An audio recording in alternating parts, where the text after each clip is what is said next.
ఇవాళ ఆంధ్రప్రదేశ్ రాష్ట్రంలో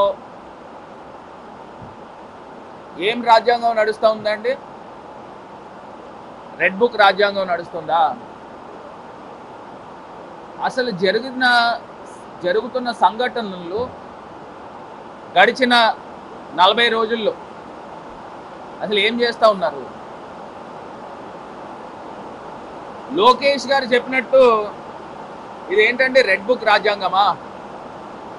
ఆయన చెప్పినట్టు రెడ్ బుక్ రాజ్యాంగమా? అసలు మనం ప్రజాస్వామ్యంలో ఉన్నామా, ఎక్కడున్నామా అని అడుగుతా ఉన్నాం.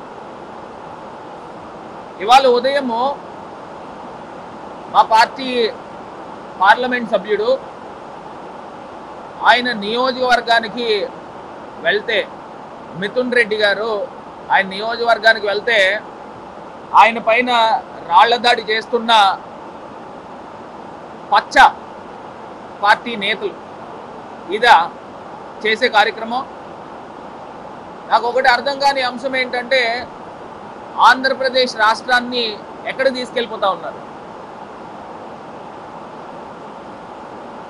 నిన్నటికి నిన్న రాత్రి వినుకొండలో ఒక యువకుడిని హత్య చేసిన దుర్మార్గపు కార్యక్రమాలు జరుగుతూ ఉన్నాయి. ఆంధ్రప్రదేశ్ రాష్ట్రంలో ఈ హత్యా రాజకీయాలు ఏంటి? నడి రోడ్డు పైన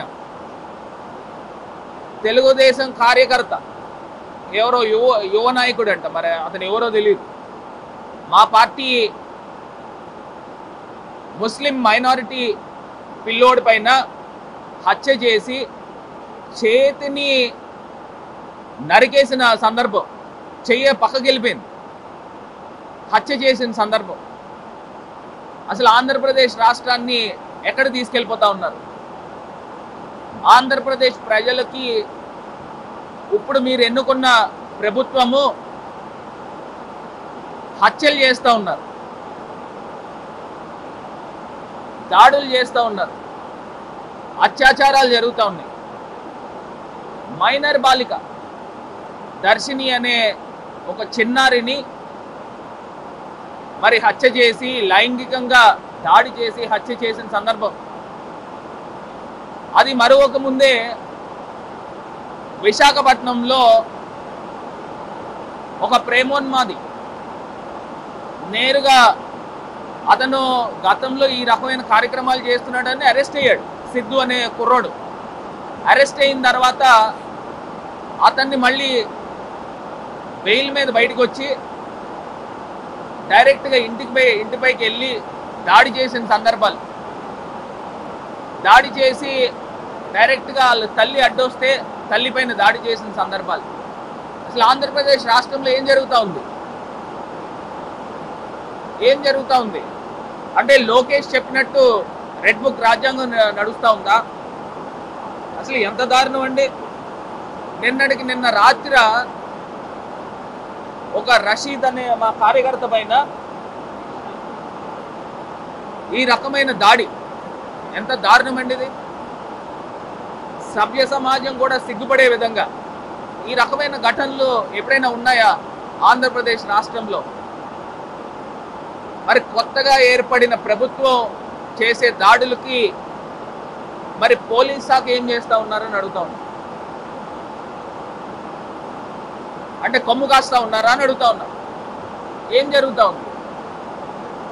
మరి ఇదే పవన్ కళ్యాణ్ గారు మరి స్పందించాలి కదా. ఇప్పుడు సుగాలి ప్రీతి అనే అమ్మాయి పైన ఈ రకమైన ఘటన జరిగినప్పుడు ఏ రకంగా మీరు స్పందించారు? మరి లోకేష్ నేరుగా చెప్తా ఉన్నాడు, రెడ్ బుక్లో మీరు ఎంతమంది పైన దాడి చేస్తే మీకు అంత మంచి పదవి ఇస్తానని ఎలక్షన్స్ ముందు చెప్పిన వ్యక్తి మరి ఈ రకమైన కార్యక్రమాలు ఆంధ్రప్రదేశ్ రాష్ట్రంలో జరుగుతూ ఉన్నప్పుడు మరి ఖచ్చితంగా దీనిపైన పవన్ కళ్యాణ్ గారు స్పందించాలని తాలూకా డిమాండ్ చేస్తూ ఉన్నాం. మరి ఇదే చంద్రబాబు నాయుడు గారు శ్వేతపత్రాలు రిలీజ్ చేస్తూ ఉన్నారు కదా.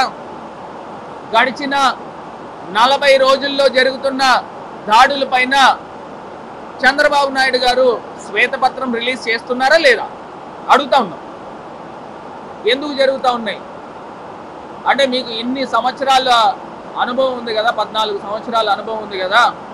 మరి 14 సంవత్సరాల అనుభవంలో ఈ రకమైన ఘటనలు, దాడులు జరుగుతున్నప్పుడు మీరు పరిపాలనని సవ్యంగా చేసే శక్తి సామర్థ్యాలు మీకు లోపించినాయా అని నేను అడుగుతా ఉన్నా, ప్రశ్నిస్తా ఉన్నా. ఆంధ్రప్రదేశ్ రాష్ట్రాన్ని ఎక్కడ తీసుకెళ్తా ఉన్నారు? దీనిపైన తక్షణమే ఆంధ్రప్రదేశ్ రాష్ట్ర ముఖ్యమంత్రి చంద్రబాబు నాయుడు గారు స్పందించాలి, ఉప ముఖ్యమంత్రి పవన్ కళ్యాణ్ గారు స్పందించాలి, లోకేష్ మరి మంత్రివర్యులు ఆయన ఎలక్షన్స్ ముందు ప్రేరేపించాడు రెడ్ బుక్ అని. దానికి అనుగుణంగానే ఇవాళ ఆంధ్రప్రదేశ్ రాష్ట్రంలో హత్య రాజకీయాలు జరుగుతూ ఉన్నాయి. దీన్ని ఇమీడియట్గా అరికట్టాలి. దీని వెనక ఉన్న వ్యక్తులు, ప్రేరేపించిన వ్యక్తులపైన కేసులు నమోదు చేయాలి అని చెప్పి ఈ రకంగా డిమాండ్ చేస్తూ ఉన్నాం. మళ్ళీ ఆంధ్రప్రదేశ్ రాష్ట్రంలో శాంతి భద్రతలు లోపిస్తూ ఉన్నాయి. మొన్న గవర్నర్ గారిని కూడా మా పార్టీ నేతలందరూ కూడా వెళ్ళి కలవడం జరిగింది. గవర్నర్ గారు ఇమీడియట్గా జోక్యం చేసుకోవాలి, స్పందించాలి. దీనిపైన తగు చర్యలు ఆంధ్రప్రదేశ్ రాష్ట్ర గవర్నర్ గారు కూడా బాధ్యత తీసుకోవాలని ఈ సందర్భంగా డిమాండ్ చేస్తూ ఉన్నాం. ఏం చేస్తూ ఉన్నారండి ఆంధ్రప్రదేశ్లో? ఇంత దారుణాలా? ఏదైనా కొంత వేడి ఉంటే ఎలక్షన్ అయిన వారం 10 రోజుల వరకు ఉంటుంది. ఇదేంటిది 40 రోజులు అవుతున్నప్పటికీ కూడా ఒక ఎంపీ పైన వాళ్ళ సొంత నియోజకవర్గానికి వెళ్తే దాడి చేయడం ఏంటి అని అడుగుతా ఉన్నా. ఇంత దారుణమా?